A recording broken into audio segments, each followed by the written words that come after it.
కాళికాయే నమః.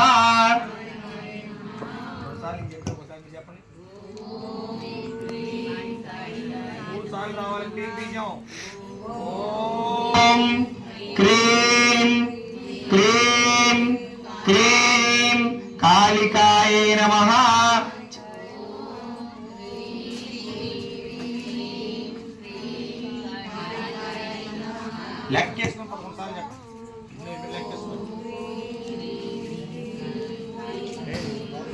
టైం పెట్టుకొని ఒక్క 30 నిమిషాలు టైం పెట్టుకొని ఆడకూతురికి ఇబ్బంది ఉన్న 5 రోజులు మినహా 5 లెక్కలో తీసేసుకొని కేవలం ఒక్క 21 రోజులు ఈ మంత్రాన్ని జపం చేయండి. ఓకేనా? ఈ మంత్రం శక్తి ఏమిటి అనేది ఆ తర్వాత మీరే వచ్చి నాకు చెప్తారు. మీకు వీలు కుదిరినప్పుడు ఉదయం కానీ సాయంత్రం కానీ ఎప్పుడైనా చేసుకోవచ్చు. ఏమా తలస్నానం చేయాలని రూల్ ఏం లేదు. మామూలు స్నానం చేసుకొని మీరు దీపం పెట్టుకొని అగరొత్తులు వెలిగించుకొని ఈ మంత్రాన్ని చేయండి. ఖచ్చితంగా మీకు ముందు మనశ్శాంతి వస్తుంది. ఖచ్చితంగా ముందే వస్తుంది, మనశ్శాంతి వస్తుంది. మనశ్శాంతి రావడం అంటే అర్థం ఏమిటంటే ఇంట్లో ఉన్నటువంటి మనశ్శాంతికి ఇబ్బంది కలిగించేటువంటి సమస్యలు ఏవైతే ఉన్నాయో వాటన్నిటికి కూడా పరిష్కార మార్గాలు కనిపిస్తాయి. వాటన్నిటికి కూడా పరిష్కార మార్గాలు కనిపిస్తాయి. ఏదైనా చిన్న చితక తాంత్రిక బాధలు ఏమైనా ఉంటే, దాటుడు సంబంధాలు కానీ ఇతరత్రాలు ఏమైనా ఉంటే మీరు ఏ గురువు దగ్గరికి వెళ్లకుండా, ఏ అంతర్తంత్రాలు కట్టించుకోకుండా, ఏ మంత్రాలతో పని లేకుండా వాటికి అవే తొలగిపోతాయి.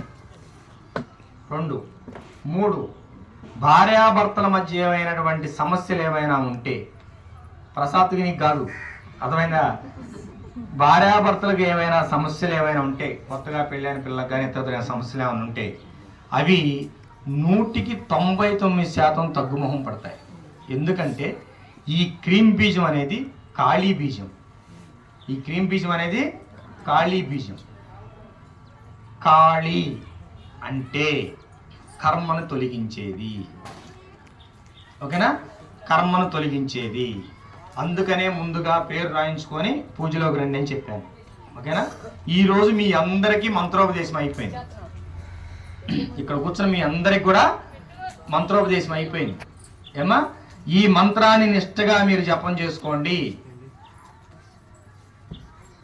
చేసుకుంటే ఇంకో విషయం ఏంటంటే ఈ బీజాన్ని నిత్యం జపం చేయటం వల్ల ఆ ఇంట్లోకి ఏదైనా భూత ప్రేత పిశాచాలు లాంటివి ప్రవేశించాలంటే అసలు లోపలికి రావు.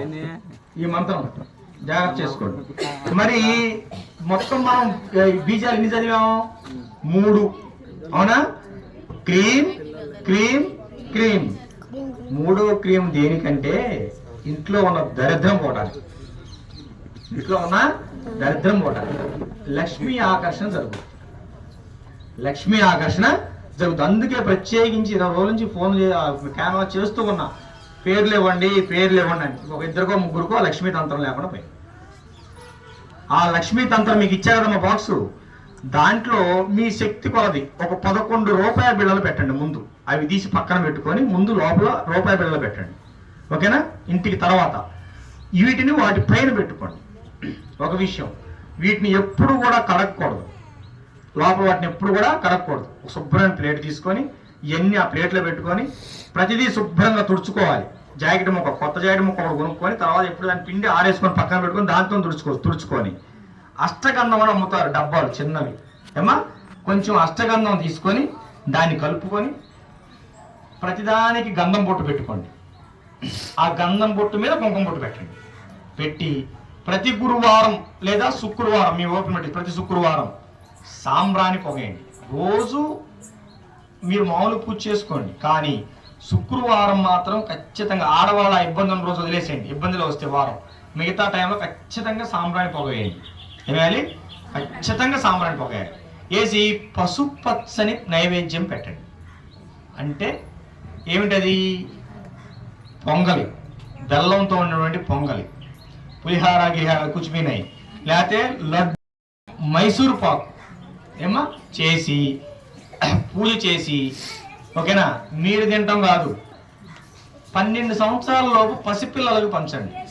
ఎందుకంటే కల్మషం లేని వాళ్ళు పంచేటప్పుడు వాళ్ళలోనే లక్ష్మీదేవిని చూస్తూ వాళ్ళని దేవుళ్ళుగా భావించేవ్వండి. ఓకేనా? వాళ్ళని దేవుళ్ళుగా భావించేవ్వండి.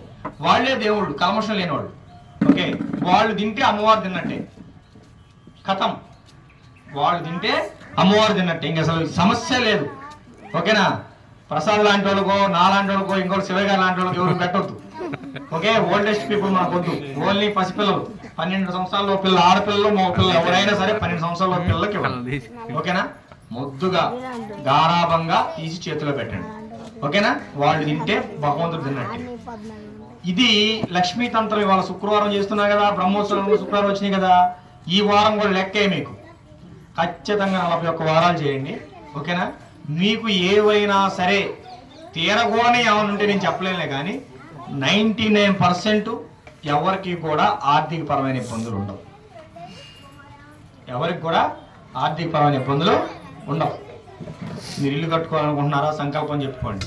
పిల్లలకి పెళ్లి కావాలనుకుంటున్నారా, సంకల్పం చెప్పుకోండి. అక్కడే అమ్మవారు అక్కడే ఉంటుంది. ఓకేనా? వాటిని పంచద్రవ్యములు అంటారు, పంచలక్ష్మి ద్రవ్యములు అంటారు. ఓకేనా? మీకు ఇచ్చినవన్నీ కూడా జాగ్రత్తగా చేసుకోండి. చేసుకుంటే గదే తంత్రం. ఆ పూజ చేసుకుంటే ఇప్పుడు ఏ మంత్రం అయితే చెప్పానో ఆ మంత్రం చేసుకుంటూ చేసుకోండి. ఇంట్లో సాంబ్రాన్ని పొగేస్తున్నారా, ఈ మంత్రం చెప్పుకుంటూ పొగేయండి. ఏమంటున్నారుగా, సాంబ్రాన్ని పొగేస్తున్నారా, ఈ మంత్రం చెప్పుకుంటూ వేయండి. అగరొచ్చిన తర్వాత అన్నం పొయ్యి మీద పెట్టారా, ఈ మంత్రం చదువుకుంటూ అన్నం పొయ్యి మీద పెట్టుకోండి. అది ప్రసాదం అవుతుంది. అది ప్రసాదం అవుతుంది. మీకు అందరికీ ఎటువంటి అంగన్యాసం, కరన్యాసాలు లేకుండా, ఎటువంటి నియమ నిష్ఠలు లేకుండా ఉన్నటువంటి మంత్రాన్ని, కాళీ మంత్రాన్ని ఉపదేశం చేశా. మరోసారి కూర్చోతల్లి. ఓం క్రీం క్రీం క్రీం కాళికాయే నమః.